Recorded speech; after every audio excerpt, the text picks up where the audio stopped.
सबसे पहले बताओ कौन सा सेगमेंट अटेंड करेंगे? Section C. तो डायरेक्ट अटेम्प्ट करने लग जाएंगे?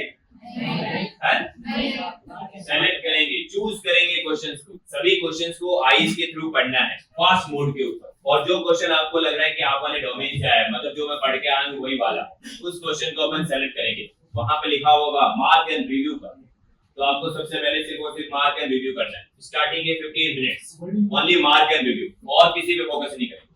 ये नहीं सोचेंगे कि मेरे को आ रहा है कि नहीं आ रहा है, बस मेरे को देखना डेवलपमेंट का क्वेश्चन मैं कर सकता हूं, नहीं करना है, बस फीलिंग लेनी कि मैं कर सकता हूं। बहुत फोकस होके वो 15 मिनट जाने चाहिए।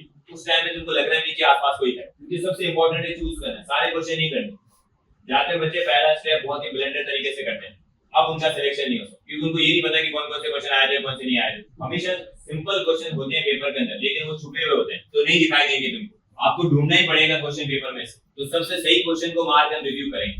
तो इसके लिए पूरे 75 क्वेश्चन सेक्शन सी के पढ़ने जरूरी है, और ऐसे सभी को रिव्यू नहीं करेंगे, केवल 35 क्वेश्चन। 40 तो अपन को छोड़ने ही है। सपोज मॉलिक्यूल बायोलॉजी का क्वेश्चन आ रहा है रेप्लिकेशन के ऊपर, तुमको पता है कि रेप्लिकेशन में मैंने जो शीट सॉल्व की थी या फिर नहीं भी की थी, तब भी मेरे 90% के आसपास नंबर बन रहे हैं। तो इसका मतलब मैं आराम से इस वाले सेगमेंट से क्वेश्चन कर सकता हूं। तो 35 क्वेश्चन को आपको मार्क एंड रिव्यू करने हैं। डन।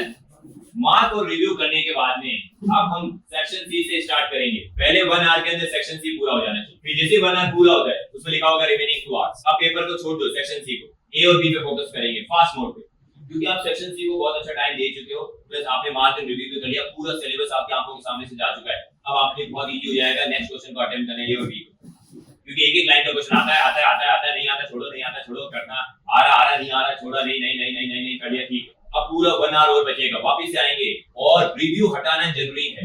मार्क एंड रिव्यू करने के बाद में आपको वहां पर एक ऑप्शन होगा रिमूव द रिव्यू। तो जिन क्वेश्चन को आपने अटेम्प्ट कर लिया, आंसर लगा दिया है, वहीं पर रिव्यू का ऑप्शन हटाना है उसमें से, नहीं तो एक भी क्वेश्चन चेक नहीं होगा। सपोज आपने, अभी मैं प्रैक्टिकली दिखाऊंगा अपना पोर्टल किस तरीके से बना हुआ है, just according to the CSI. क्या हमने उसको कॉपी किया है? हां, अरे कॉपी करना ही पड़ेगा। सपोज वो बोल के आ रहा है रेड कलर का मतलब ये होता है, तो हमको भी करना पड़ेगा। तो अपने पास ऑप्शन नहीं है। तो अगर 25 क्वेश्चन आपने कर लिए, आपने बोला मैंने पूरे 25 क्वेश्चन करके आया था, लेकिन आपने रिव्यू नहीं हटाया, तो उसको पता नहीं चलेगा।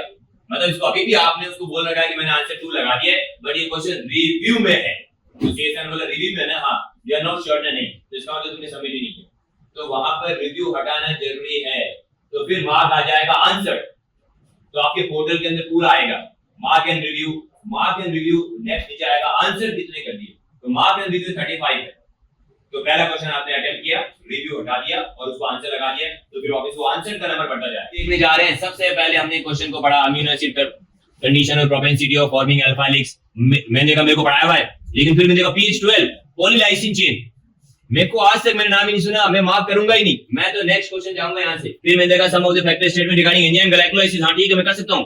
फोस्फोग्लाइकोलाइसिस कोफैक्टर और मैंने कोफैक्टर पढ़ाई नहीं, नेक्स्ट। फिर मैंने देखा कि ओके एलबी प्लॉट, मैंने एंजाइम काइनेटिक्स भूल गया मैं तो, नेक्स्ट क्वेश्चन। फिर ये क्वेश्चन है डिफरेंट और सबसेलुलर यूकैरियोटिक टिश्यू डीहाइड्रोजन, अच्छा ये मैं कर सकता हूं।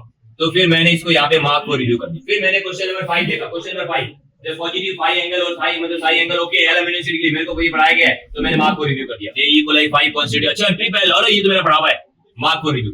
तो आप देख पा रहे हो यहाँ पर आपने मार्क को रिव्यू के 3 क्वेश्चन होते जा रहे हैं। अभी आपने 7 में से 3 क्वेश्चन को मार्क कर लगा दिए, ये बहुत ही सही स्कोर है, टेंशन लेने की जरूरत नहीं है, आगे बढ़ो।